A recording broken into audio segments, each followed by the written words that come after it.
everybody? Welcome back to the channel. This is Rob here at Smirking Gun Reviews.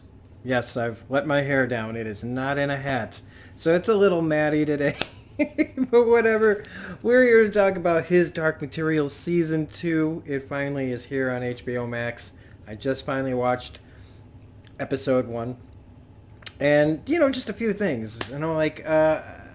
His Dark Materials Season 1 was a really great experience. The comment section, you guys that watched these reviews last season were so fantastic. So patient with me because I didn't read any of the books, and I'm still not reading any of the books. I'm deciding to just kind of stay out of it and let myself just be awed by what I'm seeing.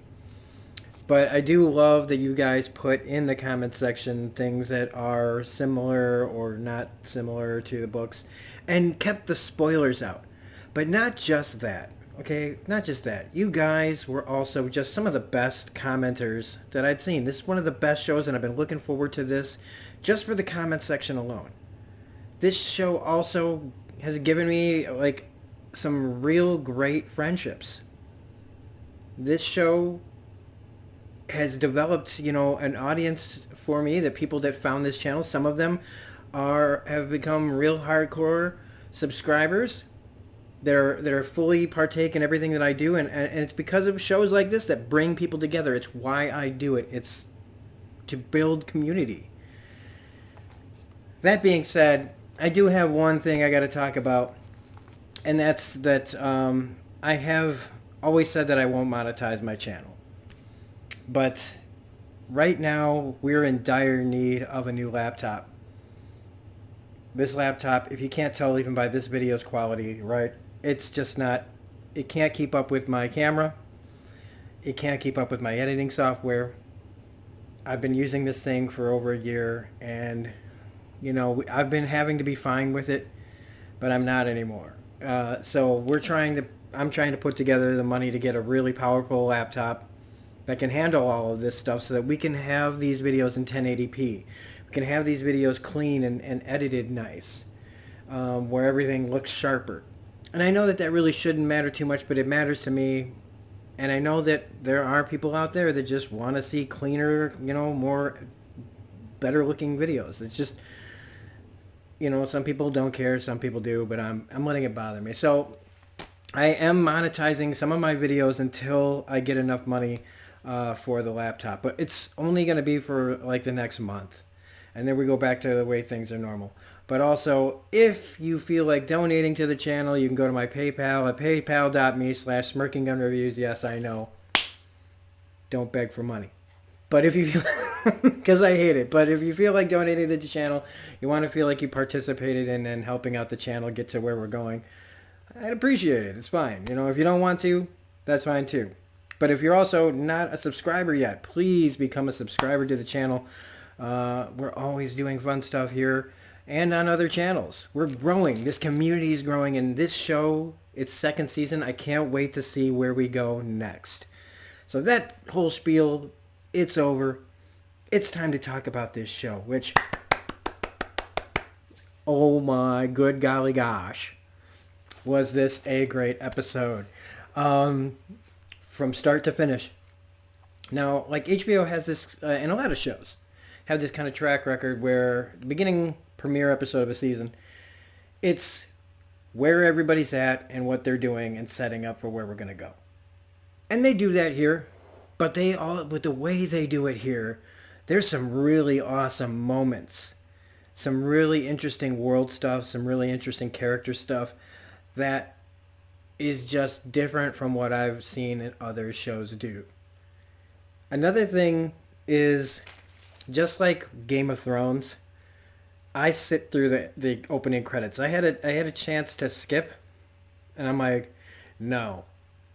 Turn up the headphones full blast. Listen to this powerful score. This opening credits is amazing, and just like Game of Thrones, I would get goosebumps. Just getting that swell and getting ready to watch the episode. But also, just like Game of Thrones' beginning credits, these changed from last year to this year to show what the progression in the story is going to look like. And we're getting to see in the credits kind of what the the architecture and stuff of this new city in the sky that we're going to be taking a lot of time in. And so it just, right from the beginning, it's different. It's good with the same music that is amazing. The score in this show is great. And so I really like that. Plus, this cast, again, just kicks butt. And after just kind of binge watching the first season over again over the last few days, and I finished the final episode of the first season tonight, whoa, was I ready for this? Because I had forgotten, and spoilers if you haven't seen up to now, while you're watching this. I don't care about spoilers. I don't give a shit. You really need to watch all of it to understand what's going on here. This is one of those shows where if you try to jump in, you're going to be lost. Even if you watch like the recap, you're going to be pretty lost on what's going on. But I like for me, I just was so ready to find out what's going to happen next because after losing Roger was so sad. It was one of the saddest moments. She worked so hard to get to him, and she lost him in the end, and it just breaks your heart. Also her parents just being such complicated people. Her dad, and her mom just willing to sacrifice everybody but her. But Lyra, it's horrifying. The adults in this world are just real pieces of work. But anyway, this beginning episode, the first thing I thought of that it made me feel like was Deathly Hallows Part 1. Like, it really felt like we hit the ground running. Things are happening, big changes. Like, it feels really end of the, universe, end of the story almost already. Like, it took Harry Potter, 7 movies to get to that point. This beginning of season 2, it is already rolling like super serious. It's super serial, you guys. Because, we got shit going down, right? We've got witches flying all over the place. We've got submarines. We've got zeppelins. We got Lyra on the run. It's just all happening really fast. And it's got that energy. And this whole episode has that kind of energy, that very doomsday. We have to figure out what's going on. Everybody's, Lyra's lost in this new sky city. The Magisterium and, Mrs. Coulter are trying to catch up to, what's actually going on and how do they try to move forward now that the world knows that there's this city in the sky and they can't ignore it. You got the witches trying to figure out what to do, and you got Lee Scoresby trying to track down this weapon. Things are really happening, and there's an energy crackling through this entire episode. Even in slow lulls, you never quite know what's going to happen in this episode. And so for me, this is like a 9 out of 10. This is like a 9 out of 10 episode. We need to get the review part of this right? This was paced fantastic. We got enough of everything, and I know some people are like, well, I want to see more and more and more. And here's the thing. If you're asking those questions, if you're wanting those things, the show is doing it right. You don't always get things right away. There's a little bit of gratification. We're going to have at least, 8 episodes? So, and these are all close to an hour long. So get ready for having, each episode and the recap, or not the recap, but the weeks ahead thing they put at the end. We got a lot of stuff going on. Me, for my money, if I would have been able to get one thing in this, it would have been Yorick. All right? I just want more of the Armored Bear, or more Lee Scoresby. Look, I'm not a fan of Hamilton. Yes. Everybody hates that I don't like Hamilton, but I love Lin-Manuel Miranda.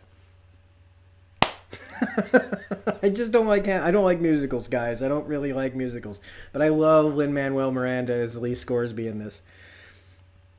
So, and we, the beginning of this, right, we get the narration from the witches, it's about time to prepare and to draw sides. Really make your choices now because pretty much it's all on the line.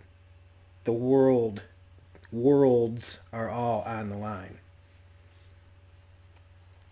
And so you got Mrs. Coulter, right at the beginning of this, right? She's, after telling Azrael that she didn't want to go down the same road as him, and she wanted to be with Lyra. Now, how true this is or what she's willing to do to get to it, I don't know. Because in this episode, Mrs. Coulter is manipulating a lot of stuff going on for her.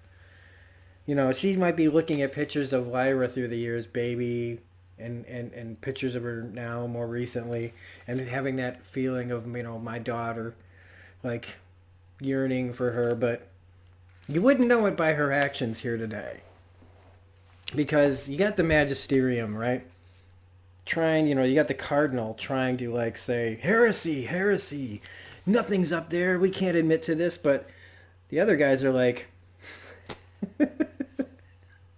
look, I don't want to get too political on here. I mean, everybody, if you watch my channel, you know my political beliefs.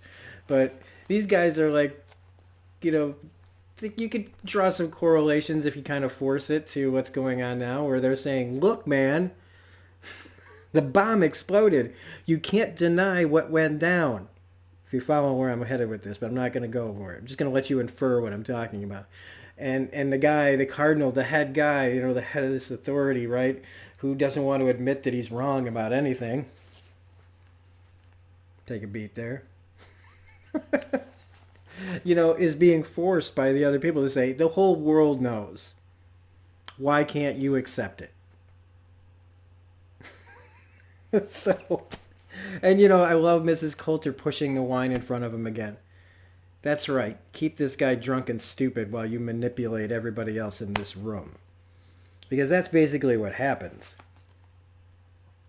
Now, Lyra, she finds herself what looks like a jungle.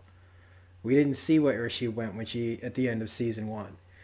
But she comes out and she's kind of in this jungle, this kind of like, hotter climate, comes to this city in the sky where there's nobody around. It's dead quiet. Like, it seems like everybody just booked out, like, all of a sudden. Chairs knocked over, food there. It's not rotted. It literally looks like everybody just jetted real fast out of there. But she doesn't want to use the alethiometer because she's upset about what happened with Roger. And that's smart and reasonable. Like, I know that a lot of people, if they had an alethiometer, that thing would just be, like, used up in, like, half an hour. She's actually smart. She's like, I don't quite think that this thing is going to tell me everything I need to know when I need to know. We need to be smart on our own. We need to figure things out on our own. I only use this thing when absolutely freaking necessary. So, trying to keep with my notes here. When Mrs. Coulter then, in the next part, because I kind of mixing these two scenes up, she denies seeing Azrael, which I thought was interesting, even though she denies it to the cardinal, but the other guy, he knows.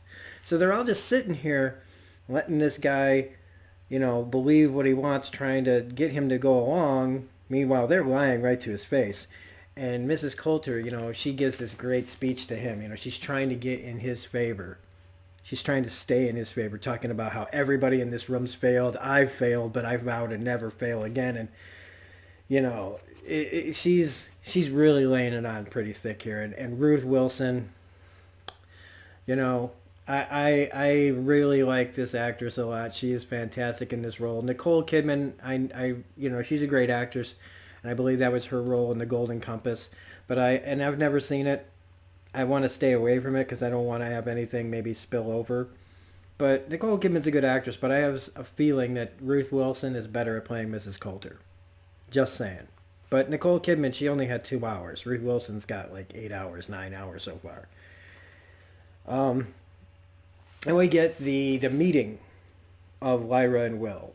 And of course it happens awkwardly where, dude, just announce yourself. This kind of thing happens to me all the time. I don't mean to be stealthy, but I sneak up on people all the time. Basically, I'm like Jason Voorhees or Droopy Dog, where you turn a corner, you don't think I'm there, and all of a sudden I'm just standing there, and people are like, whoa.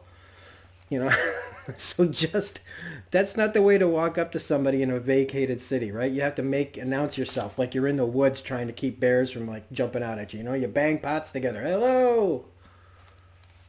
But no, he freaks out. He freaks her out. She turns the tables on him, smashes him on the ground. I mean, he on the table, way capable. He doesn't try to fight back. Remember, he was on the wrestling team, and he kept getting knocked down. So maybe he was just trying. No, she was hurting him. Um, but he doesn't have a demon, and this does not compute for her. And in a lot of ways, this whole episode is them figuring out how to communicate with each other. So when she sees he doesn't have a demon, doesn't know what she's talking about, she bails. And, because to him, first off, demons, and they bring it up here, thankfully. I'm glad that they actually brought it up. For him, he's like, look, demons in my world means evil. But they do figure out, that he came through this world, she came through a window in her world, so there's 3 worlds, 2 windows, both going to this place. Now, I'm thinking that this is like the place in between places, right, to get to the other world. So is this like the center? I don't know. Interesting, though. Meanwhile, you've got Lee who goes to see the witches. And, man, that one witch, Serafina, really does kind of...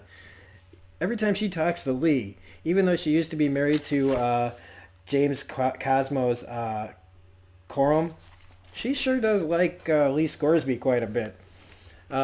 She gives him some of the stuff that she gave to Lyra to get the witches to come. Or does she give that to Coram? I can't remember. I think she gave it to Coram. No, it was given to Lyra by the guy in the town that had Yorick's armor. That's right. Well, she gives it to Lee here, and then they're having this whole big meeting about whether or not to go save Katya, who is the witch that the Magisterium have captive, and Mrs. Coulter is torturing for information. And this was rough. Like Mrs. Coulter is really putting the hurt on her, torturing her / removing her power, and having a good time doing it. And again, it's like you love to hate this character because her motivations, you can never quite tell what they are, and even if their intentions are good, the ways she goes about them are rough. And again, like I said, she seems to really enjoy herself. But we get a return here next of a Game of Thrones alum, and I was so happy. I was like, oh my god, it's her. It's the little girl from Game of Thrones, little Lyanna Mormont, played by Bella Ramsey, as one of the kids here, the little tough kids that are running around, and we get to a little bit of an explanation here. And this is interesting too, right? Because they talk about specters. Specters that come for the adults once they hit puberty. So, and only adults can see them. So like in Lyra's world, right, they have demons, but it's the thing that's over there is dust, and it doesn't affect kids. But in this world, there's this thing called specters that only adults can see, and it affects them when they hit puberty. And demons in her world make a permanent change when they hit like adulthood. So each world seems to have some kind of ritual around the turn of when somebody is considered to becoming a man or a woman. Now in our boring world, it's just that somebody, we hit puberty and our voice changes and everything smells and hair grows everywhere, and it's all just disgusting. they have talking animals, and well, specters aren't that fun, but it's something.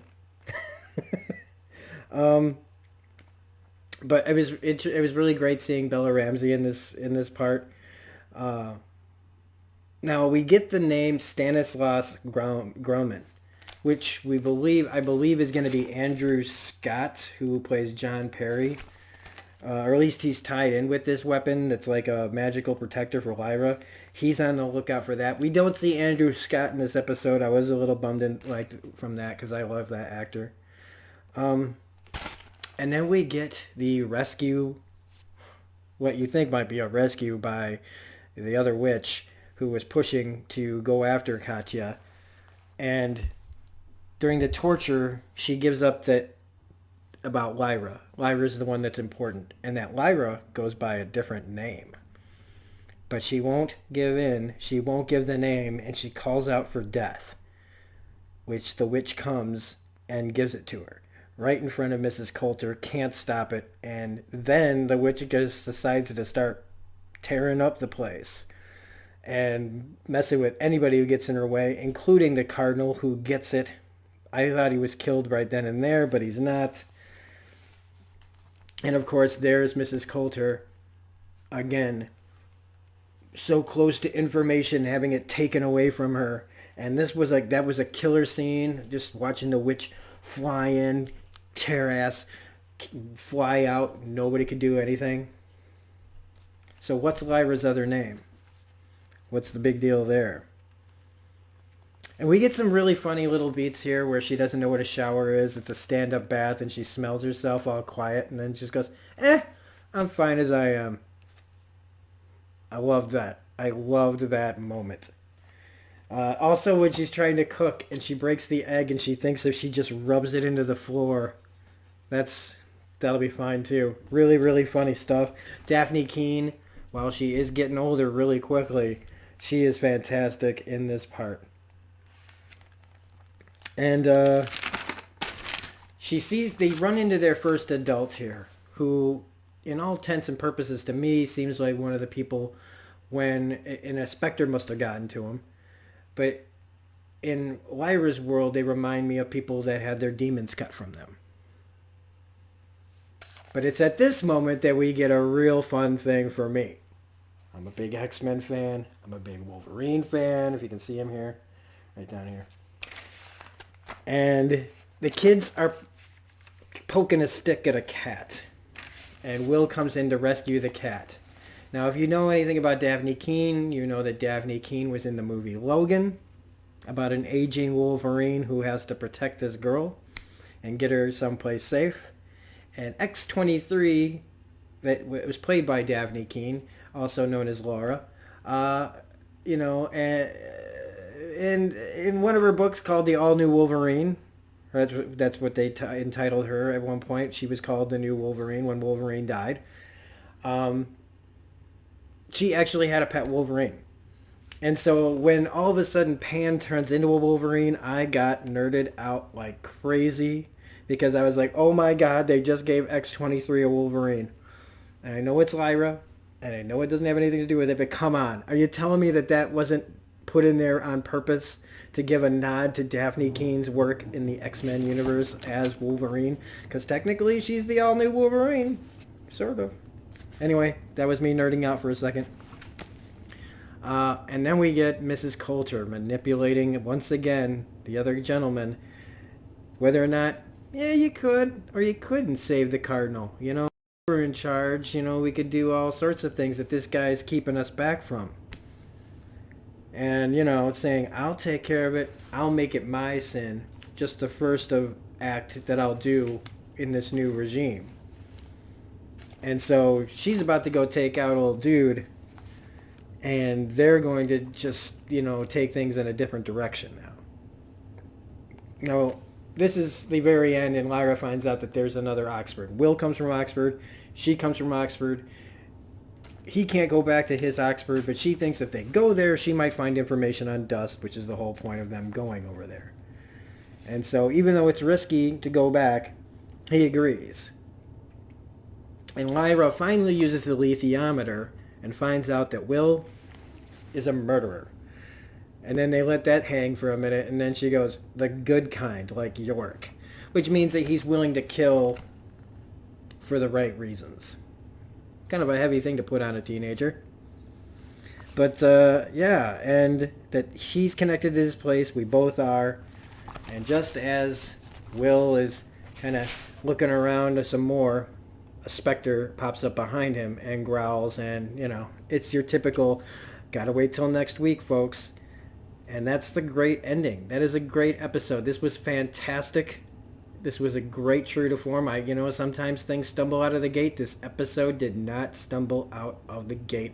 It gave me everything I wanted and more, except for Yorick. But hey, they said goodbye at the end of season 1, so who knows? Maybe he never comes back. Although I doubt it.